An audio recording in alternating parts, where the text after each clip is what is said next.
The CLL Support Association is patient-led. The trustees are all patients, mainly patients, one carer and one consultant. And it's a small group of people who have continued the work of the original trustees to provide a support network for people who are diagnosed with CLL and to provide support with them as they go on their CLL journey. One of the problems that people face once they're diagnosed with CLL is the uncertainty about what that actually means. If I take the example of my GP when I was first diagnosed, it was, well, it's nothing, it's something you can live with, go away, just wait until the symptoms start. Now for some people that's really difficult. And what normally happens when people are diagnosed, and I know this from my own experience and from the experiences of other people who've spoken to me, that they then go onto the internet and start looking up CLL and find all sorts of ridiculous sites with different information which suggests that they don't have long to live, and then they're in more confusion. They've been told to go away by the doctor and wait for 3 months, and they're confused and bewildered.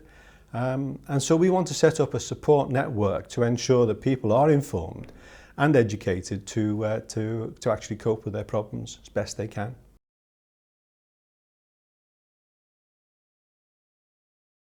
Originally, there were two main ways of responding to the needs of the membership. Regular meetings of members and also our newsletter. There's newsletters produced 4 times a year, and the meetings are held about 3, 4, 5 times a year. One of the problems with the CLLSA is that it was set up as a southern-based association originally, and so all of the meetings were in the south. And when I joined, being from the northwest, one of my aims was to make it a bit more of a UK organisation with a better geographical spread across the country. And we've achieved that. We've had meetings in Wales, we've had obviously a meeting in Cambridge this week, one in Liverpool, there's one in Scotland planned for September. And so we're becoming more and more a UK organisation, reaching out much more to people. And so the meetings are still really important.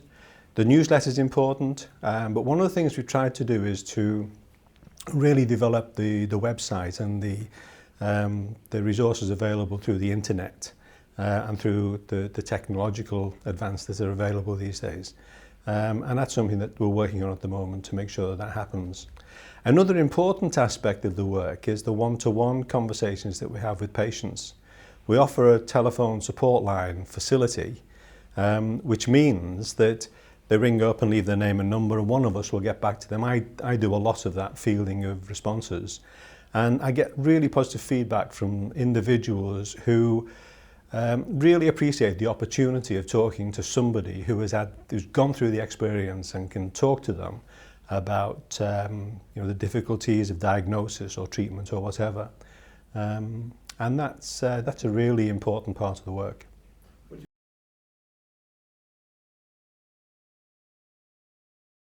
We've just issued an invitation to people to become involved. We want people to become involved as trustees or volunteers. Now, a trustee obviously will need to commit more time to the organisation and take on specific roles to actually manage the administration of the organisation and the association as we develop and expand. Volunteers will have a more prescriptive role in that they will work in line with their particular interests, and we have some volunteers who attend meetings with NICE and some of the other national organisations to represent the association, and then they feed back to the trustees and we feed out to the wider members. We could do with a lot more volunteers to actually man the telephone lines to make sure that people can then have a friendly voice to talk to. And if we had a geographical spread there, it could well be that we could set up local groups so that local groups could meet and support each other in that way. And so it's really important that people come forward and give us some sort of commitment of time. Because the way things are going now, there's such a development of new drugs and new ideas coming out of the research into CLL, it's very difficult to keep up with it. It's very difficult to meet the demand with the 4 active trustees that we have. And because we're patients, obviously we're affected by the illness at times. I mean, I went through my chemotherapy just 2 years ago, so I was out of action really for almost 12 months. And when I was in action, I tended to be a bit unwell. So that affects us all in different ways. And so we do need a much bigger group of people to come in and commit themselves to the activities of the association. So it is a plea to everybody out there. If you do have some time, please get in touch and put yourself forward so that we can actually use you to develop the association in the future.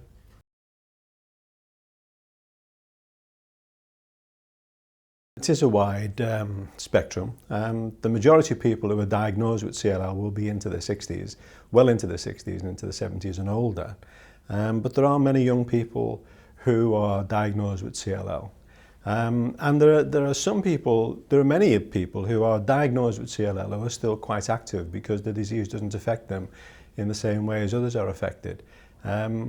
We would like certainly as many young people as possible to get involved so that we can have an active and an energetic group of trustees to keep the association going. It's particularly important that we think about the way in which we reach out to the older population to ensure that they're informed. Because one of the things that we've tried to do as an association is to empower patients more, to enable them to make the right choices. We still feel, and we feel this strongly, that CLL isn't given the serious consideration it should be given by the full range of clinicians, ranging from GPs through to hospital staff, particularly if they're not a major hospital, because they see it as something which is fairly benign and something that's associated with old age anyway. And so I think we need to ensure that all patients challenge the people who are treating them to actually take the disease seriously and to give them all the opportunities that they need to make sure they can manage it properly.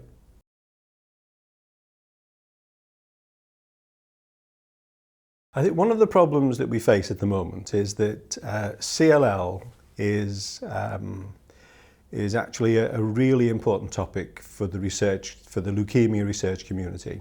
There are lots of exciting advances in treatments and drugs which are just being made available across the world really, but particularly in the UK. And it could well mean that we're moving towards the idea of a cure for CLL. I think it's really important that the different organisations which have an interest in ensuring that this happens harness their resources and their strengths and their abilities to actually maximise the effectiveness of their work. There are a number of national charities that will support CLL patients, some more than others, and a lot of the pharmaceutical companies are really keen to involve patients in their work.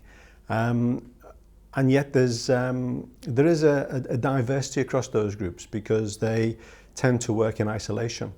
I think the more that they're brought together to share their resources, to share their work, to maximise opportunities for education and improving the understanding about CLL, the better it will be for patients.